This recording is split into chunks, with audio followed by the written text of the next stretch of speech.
Bonjour, je m'appelle Appalachian Paul. J'ai parlé très petit français. Cependant, j'ai mon défaut. J'ai mon défaut. Bienvenue à la montagne. Yeah, so welcome back to the mountain, guys. This is part 3 of the Appalachian Sniper System series. And today we're going to talk about equipment. So, not necessarily the weapon system itself, but just the equipment that you would have along for pretty much guerrilla operations in the Appalachian region. Now, however, this can be transferred to jungle, for some reason you're in Vietnam, etc. Any kind of hilly, hill terrain, you know, Appalachian-esque terrain. So, this is a lot of research done, and I mean, you could learn something even if you don't live in Appalachia, and you can definitely take some concepts. Now, before we begin, I do want to say, I usually throw this up in the middle. I'm not legally responsible for what you do. I'm trying to teach skills that could save lives one day if it ever went down. This is for purely educational purposes. And if you did have to use any of this to counteract like a foreign body like Russia or China or something invading the US, then law enforcement is probably out the window anyways, but use this at your own discretion. Use your brain. I don't want anybody that plans on hurting anybody watching this. If you plan on hurting someone, this is your time to exit, okay? This is purely for people to defend themselves from evil. And also, this is fictitious, by the way. This is all like, I'm not legally responsible for what you do. This is for educational purposes.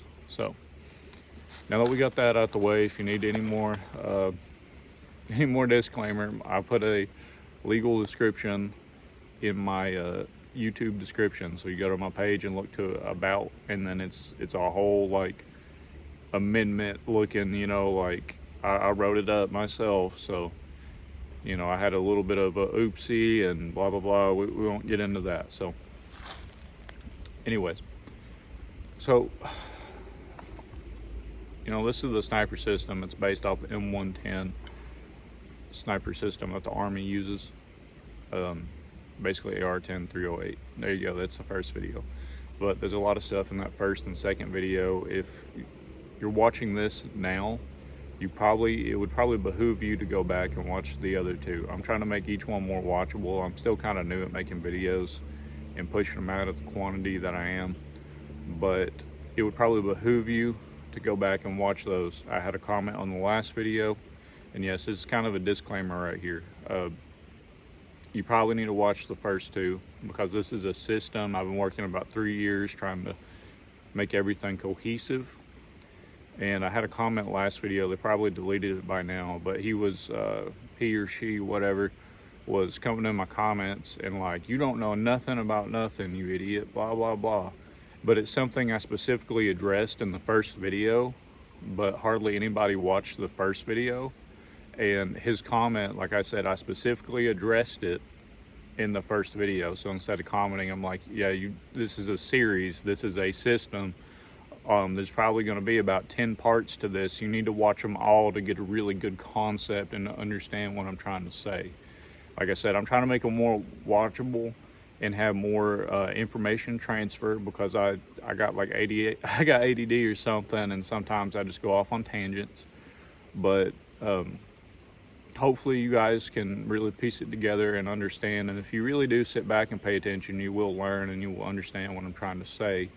But like I said, I'm really working on trying to make it more watchable and stuff. So anyways, once you watch those first two and you understand the basic concept of what we're trying to do here, this will make more sense. I also want to hit off, I have no sustainment in this gear. And the reason being is, this isn't like typical conventional warfare operations.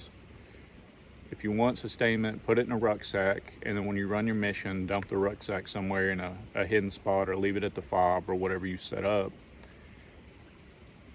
Get the mission, egress. Egress is basically a military term. I think it stems from Italy. It's Latin, I believe. It means get the hell out of there and do it fast. It means get out, right? So essentially in guerrilla sniping, Intelligence is everything. Let's say there's a Russian or whatever. Well, a new country formed.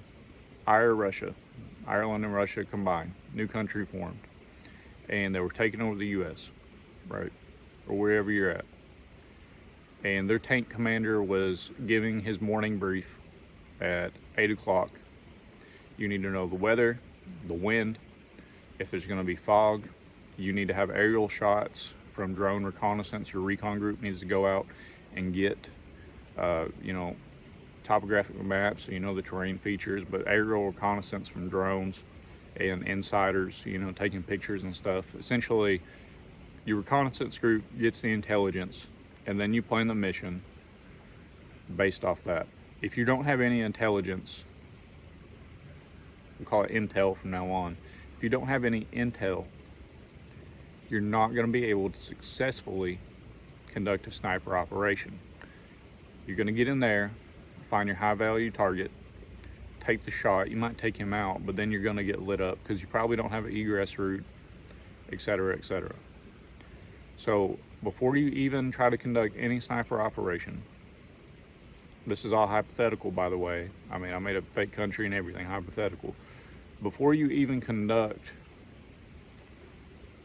a guerrilla sniping operation, you need to understand that intelligence is everything. If you don't have any intel, you probably just want to stay home. I mean, you probably just want to stay in your bunker on the fob and just pull security, because as a guerrilla sniper, you are like the main dude they want to take out, because you can instill fear into a conventional force. You can instill fear in another guerrilla force. Snipers are feared among everybody on the battlefield. One lone sniper or two snipers can instill fear and hold an entire platoon back at bay for days on end. That is how feared they are on the battlefield, even in modern times. So, as a guerrilla sniper, as an Appalachian sniper, defending your homestead, right, you need to understand that. You can't, we're going to go out and camp for a couple weeks or a month or even 3 days and pack, our fire starting kit and our water and everything, our food. No. The most you need is a can of Chef Boyardee and like a liter of water, and that is maxed out, because a guerrilla sniper needs to focus on infiltration techniques, whether day or night, how to evade cameras, game cameras, thermal, night vision, how to camouflage well. Obviously, just for this video where it's equipment, I'm not all camoed up, just enough to get by, right? But it's an in and out. You know your target, you know where they're going to be at. You get in there, you get a position, you make your shot, and then you literally sprint as fast, as hard as you can, as long as you can, to get out of there before they find you. So that is it right there. So I'm gonna take this rifle off and we're gonna actually get into the equipment. Recording time is 9 minutes, but like I said, there's some things that I just had to hit off first, guys, before I get comments. I get a lot of ignorant comments on my video, and it's because they don't watch the whole thing, or because it's a multi-part series and it's like they just don't even care to watch the whole thing, and then they comment and they look dumb. So also, snipers run in teams. You have a spotter and the sniper. The sniper is not a better shooter than the spotter. The spotter is not a better spotter than the shooter, etc. They need to work in a team. One cannot exist without the other. The whole lone sniper concept, even though that it could realistically be implied, and that was the initial concept of what I was trying to do, the simple fact is, for a successful sniping operation, there's too much equipment and there's just too much going on to rest it on one individual. So What is this micro rig I keep wearing in these videos? What on earth? For sniping, especially when using a 308 AR-10 M110 Army sniping system, what are you doing, Operation Poor? What does this mean? You don't see no 308 mags. Well, that's right. That's right. This rig is solely to get you in, infiltrate, take your shot, and get out. It is also to break contact, not sustain fire, break contact if you get caught trying to infiltrate and get to your sniping position. It is solely, this is a dagger, but a Glock dagger, a high capacity handgun. Specifically, if you could get your hands on like a MP5 or PDW type build, or the Flux Raider, you know, all the braces and stuff, that would be preferred.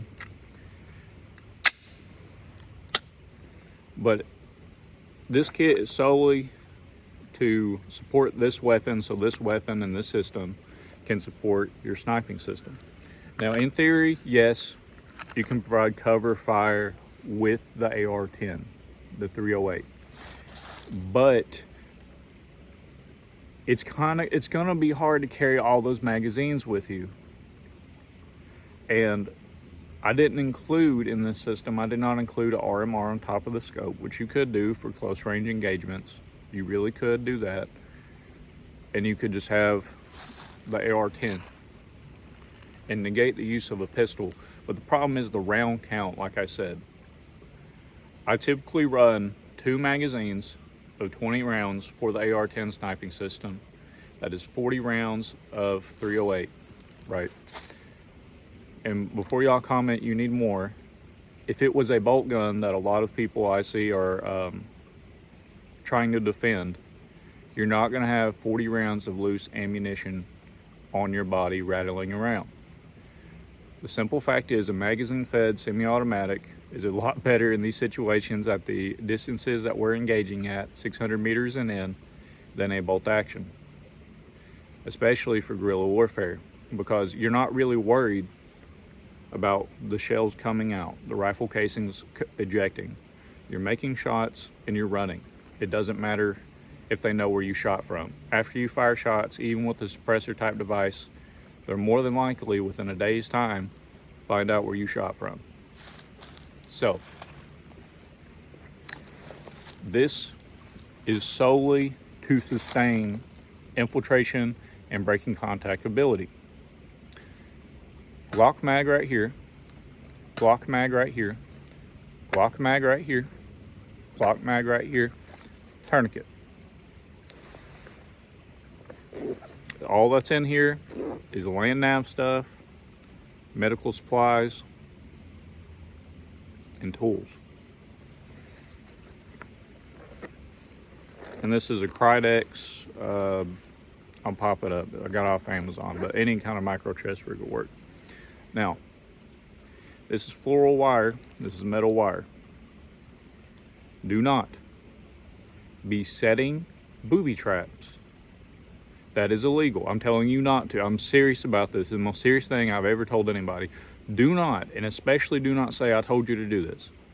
This is something I learned when I was in the military. I got to train with FBI and DEA agents. I'm not going to say what I was doing or anything like that. I just got really lucky and got put on some very badass and cool orders, okay? This, when you put it up from tree to tree, I'd say neck height, and there's someone on a four-wheeler zooming down, it will cut their head off, or it'll at least get halfway back if they're going at a high speed. This is metal wire. This is what you need if you want to make booby traps or tripwires. Do not do that, okay? I'm serious, like, do not do that. I'm just saying that this, in a like real world situation where there's tanks in the street and you're egressing, might be good to already have in your egress route set up tripwires, traps, stuff like that. It might be really good to have this, whether it, you know, neck height, have a couple of feet height to slow them down. Obviously, you know where they're at. I mean, it doesn't take any time to just get this metal green wire. You can't even see it on camera. You can't see it in the woods either, especially in spring and summertime. And wrap it around a tree trunk, and go over here and wrap it around a tree trunk, and then just cut it with some snips. So that's kind of the first thing in the kit, but that is solely for egress. Do not, please, do not. Don't make me eat the crow. Do not do that. This is information, education only. It is something I learned directly from the FBI when I was training with them, and DEA. There was an ATF guy there too, but we were all training together. I lucked out and just got lucky and got put on them orders. I ain't gonna talk about it no more, but it was badass, coolest thing I ever did. So, moving on. Got chem lights, kind of put together. I just wanted that clip in there, but this is to mark if things go south, or if me and the spotter, we kind of get a little too far away from each other. As far as radios, I would not take a radio. I would not take a radio. I'm gonna say it again, I would not take a radio. Now, if you want to, take the battery out of it, because you don't want no chatter on that. You don't want no one to track you when you're infiltrating to get in position. A radio or a cell phone will get your ass killed. You don't need either. You do not need, I'm saying it again, you do not need either, because they're looking for that, especially on their fob in their own territory. You do not want a cell phone or a radio. And then you might be like, well, how on earth are you going to get back to command? The simple fact is, guys, they're going to know you're successful out of the reaction of the enemy and the reconnaissance groups that go out, the drones that go out after you, after your time allotted for your mission. Do not worry about contacting anybody. It's pretty much a suicide mission anyways. But just in case you need to mark something, chem lights. Which are just glow sticks, by the way. They're just glow sticks. That is all that's in that pouch. So we got a bunch of magazines up here for sustained fire. I would recommend, especially if you get an AR-9, which would also work, or MP5. You have a 33 round. I know, look, they look silly, but like I said, this whole sidearm right here, you're not even really trying to hit them. You're not even really trying to hit them. You're just trying to keep heads down and break contact. That is the whole point of this.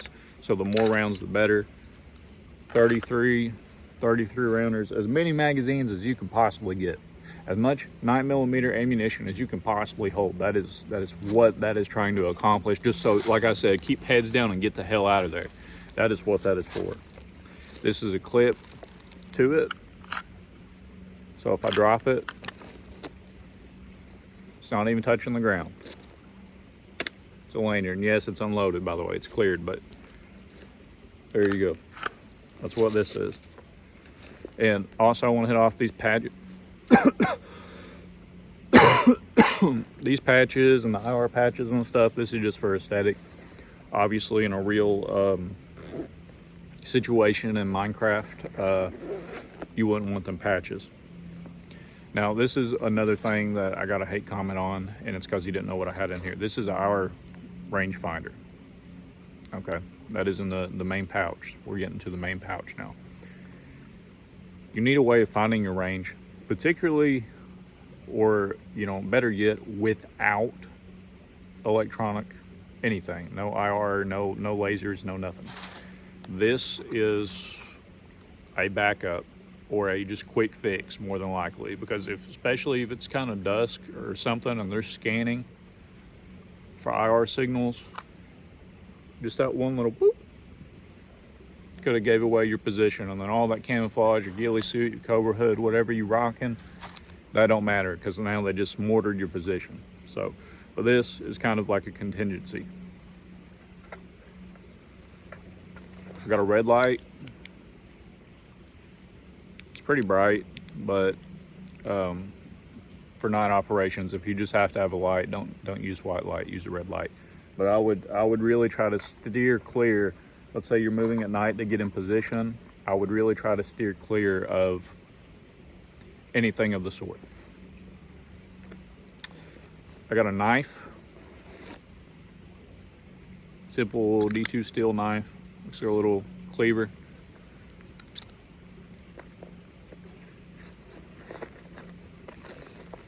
I got a notepad and pen, and this is my dope sheet. Now, no, not like crack or anything. I think drugs are retarded, but data on previous engagements for my my sniping system. It has what it's zeroed in at, the grain weights of different bullets, and where they go. So this is the dope sheet, and then I have a write in the rain with a pen. Lets you write in the rain. It's really good for field use, in a Ziploc bag, sealed up. So yeah, you can keep notes, you can keep track of enemy movement, and you can, you know, if they find your body, whatever, right? Then I got camo face paint, but any kind of paint. This stuff's pretty good. I don't know why they incorporated gray in there, but it's pretty good. So face paint. I have a radio battery. Now, like I said, using comms is not really permitted, but if you do, then take the battery out. I have a compass. I had a military grade, like a looking one. It wasn't grade, it was like from Temu, and I found out real quick that compasses, you get what you pay for. So this is like a Boy Scout version. It's not all olive drab or whatever, but it really does work, and you can get your azimuth really well. Now, why a compass? Like I said, you're going to be deep in enemy territory, and you need to know land navigation, exactly where to go and where you need to get to conduct these operations. Something I don't have in here, because one thing I don't really want to show is topographic maps of my area. You can go on like the Forest Service website and get them for free and just print them off and just laminate them. Topographic maps, different years, whatever, you need to have them of the area that you're going to be in, just as a backup. Like I said, we're not rocking cell phones or GPS technology. You'll get yourself killed. I got some band-aids, a little boo-boo, scratchy kits, alcohol sterilization pads, how to put on a tourniquet. Now, I mean, that I know how to do it. My spotter that I don't have, what's friends, right? What's friends? Just in case. That's just kind of a, you know, just throw it in there. And then I got an MPA, a nasal breathing apparatus, whatever, nasal passageway. I don't know. It's an MPA. You put it up someone's nose. It's like one of the first things to teach you in CLS, you know, airway, breathing, circulation. So ABCs, I got some gauze. It's all just medical stuff after that. Now, preferably your spotter. This is all the sniper, by the way. My bad if I didn't mention that. Preferably your spotter will have a full blowout kit, like a full med kit, and the 3-day assault pack. And like I said, this has nothing to do with sustainment. If you want sustainment, just pack a rucksack and put it on your back. It's that simple. But sustainment, I mean, that's not really a thing for what we're doing. You know, you need to be physically fit and strong, and you need to get in there and just get the hell out. So, put everything back in here. And like I said, we're keeping it simple. Some things you could probably add, just right off the top of my head, is like a signaling device. That's pretty much it, a signaling device and better medical supplies. More, what's the word? Just better medical supplies for more things on the sniper side. So that's it. That's what's in this rig. Some things I'd carry on body. Depending on if you're rocking a Cobra hood or a ghillie suit. I have this is literally a Temu scarf, but it's actually IR resistant, believe it or not. And you can drape this over with a rifle to kind of break it up. You can use it kind of like a veil. I have 2 of these actually. And I'm thinking about sewing them together 100%. So it looks kind of goofy, but especially overhead and at a distance. I think at a distance, it's really not too bad. I mean, like, you guys watch me walk over here, but especially overhead or like, you know, drone quality, like 720, 1080p camera footage, I don't think it's that bad. It really does. It breaks you up and you can still see through it as well if you need to do it that way. So sniper veil, essentially a drape for the weapon as well as yourself. Like I said, I have two. I got a knife, I got a Gerber or a multi-tool in my pocket. I'll take this glove off.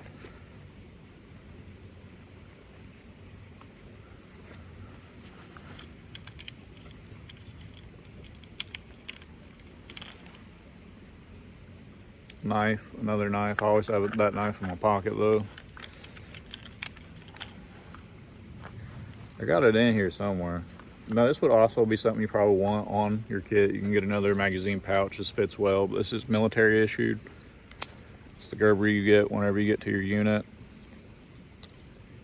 Works, multi-tool, pliers. It's got cutters for that wire that we talked about earlier.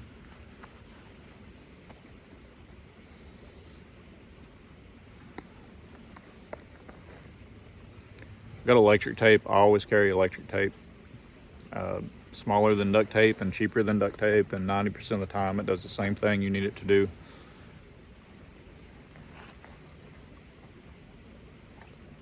I always keep the spare magazine for the 308 in my back pocket at all times. And like I said, the spotter can have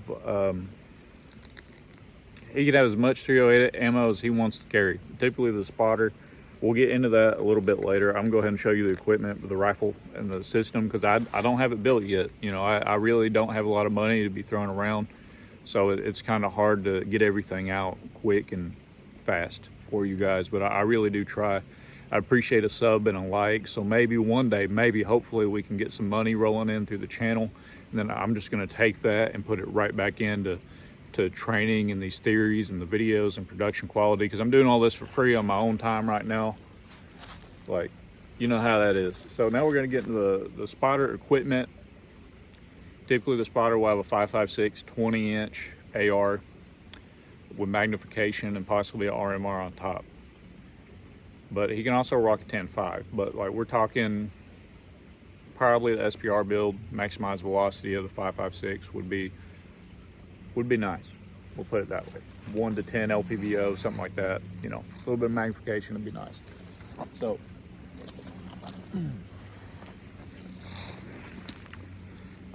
I don't know how we might have to move this camera. And also, like I said, the patches, they're solely for aesthetic purposes. Everything, you don't need black, whatever, when you're camouflage. We'll get to that. The next video is going to be camouflage, but this is a 25 to 75 power spotting scope. It's got a tripod you screw on the bottom. You need to have a spotting scope to identify your target and PID. Make sure you got a hit. This is it's pretty heavy. It's like 2 pounds, but it really is. It's mission essential equipment. You can't really get around it. I got water over here. Like I said, if you want water, you can figure that out and put a Camelback, but most of the time it's in and out. Your mission should not last over an hour and a half, 2 hours. It should be, you got to be really physically fit, but I mean, you just got to get in there and get it done, right? I got 308 ammunition in this pack. This will also store 5.56 ammunition, just in case something goes crazy. And you could even supplement that with more 9mm ammunition, but I got ammunition in the back of this 3-day assault pack. Now, as far as sustainment wise for the spotter, if you can get it to fit or get a medium rucksack, you can put sustainment items in here. If that was, you know, if you're dead set on that, or it's going to be a multi-day hike to where you can do your mission, then yeah, you can throw sustainment items in the spotter's pack as well as the rucksack. So they're night vision binoculars. They start at 8 times, they go up to 16 times, which it is digital zoom, but it's pretty high quality. I might throw in some footage if I can in this video, but I'll probably just go home and edit it and not wait till nighttime, be honest with you. So I would also have, I mean, you got the spotting scope, but I'd probably have a small pair of like bird watching binoculars as well. but these do have night vision modes. Watch out for IR light and stuff like that, emittance. These will get you killed. These are just a proxy for what I think you need. If you can get a thermal binocular set up with some zoom, that would be even better. But this, and it also has daytime modes.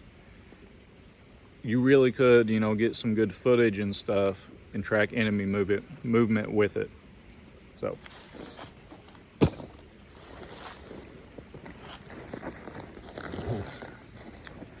I got some cordage, some bungee cord, and a nut sack. This is filled with rice and beans. The old UCP pants I cut up. And if you do PRS, you know that getting a stable rifle position is much easier on a sandbag, and a lot of people will actually just kind of tie this. That's what this cordage is for right here. Tie this on their weapon. So if you're on a hillside or something where a bipod isn't really cutting it out for you, or it's a rocky surface and you need quick engagement, literally just toss this up on the rock, put your rifle down, and you have one of the best rests in the world right there. Got safety glasses, which I mean that's because I use this in my shooting bag. Here's the other veil I was talking about, the other AliExpress or Temu scarf. I have a Flecktarn non-IR reflective poncho liner. Now this is for setting up overhead cover and a hide site if need be. This is also you know, protecting your gear from the rain. This is the same poncho you get in the military. It's just Flecktarn camo, and it's non-IR reflective, and it was only like 30 bucks, which isn't bad. But you can do, you know, you can make a hooch, you can make a spider hole with this thing. It's crazy all the stuff that you can do with it. And you can just drape it over, and it really breaks up your silhouette as well, especially in the rain. You can do some stuff with this, let me tell you. A beanie, because it's still kind of cold in the morning. And I mean, that's it. I would probably throw a camelback and water in here as well, but you know, like, keep it simple. Some things that I would probably add, if you can carry it, you know, a tripod. Yeah, a tripod would be nice, so you ain't got to be prone every time you take a shot. Some other kinds of rifle stabilization. But pretty much, yeah, cordage. I'd add paracord for the poncho, and I would add zip ties. Zip ties are a must as well. I use zip ties more than I use anything else. Half the stuff I got is held together with zip ties and electric tape. So yeah, if there's anything that you guys would add, minus sustainment items, like I said, water, if you want it, take it, whatever. Fire kit, you know, fire starter, whatever. Always be prepared, but you guys need to understand. You have the intelligence, you go in there, you place one shot and get the hell out of there. If you have to place multiple shots in rapid succession, you have that ability with the AR-10, the M110 sniper system. Within 600 meters, you can get rapid target engagement. However, sorry, excuse me. However, it's literally get in there and make the shot and get out. So, yep, I'm not legally responsible for what you do. It's just my artistic hobby. You know, some people fish. This is what I do. Please like, comment, subscribe. I'm trying to make these more watchable as we go. We're sitting at about 35 minutes of recording right now. I think I've done really good. Usually I have to cut out half the footage, but I think I might just straight up send this as it is. But hopefully you guys enjoyed it. You know, I mean, hopefully you learned something. You know, leave your thoughts, but like I said on the last video, that one dude, you know, make sure you've watched the other two before you kind of make yourself look ignorant. You know, I put a lot of research into this, and this whole like 12 part series, it's to make you cohesive. You can't just watch one and then be like, oh, I'm a soldier, you know, like I can fend off Terminators, Rise of the Machine, you know what I'm saying? I could fend off Terminators, you know, I can infiltrate Terminators or whatever, you know. Crazy scenario you guys got in mind, but no, you have to watch the whole thing, and you really need to study and study and study and study to actually get good at what I'm talking about. So yeah, let me know what you would add. I might have just missed over something. Hopefully y'all having a great day, you know. Stay blessed. God bless you. I've recently, in the last couple months, discovered Orthodox Christianity. I do believe it is the form of Christianity. I'm not pushing it too much, but no traditions or the worship has not changed in 2,000 years. Unlike the Catholic Church and the many forms of Protestantism in America. I used to be Baptist, but you know how that goes. We flow. Everything you flow and you learn. And the more you learn, the more you know, and etc. But if you don't have Christ in your heart, you need to accept Him. I hope you guys have a blessed day. Au revoir. That's French for goodbye. À bientôt. See you soon. Peace.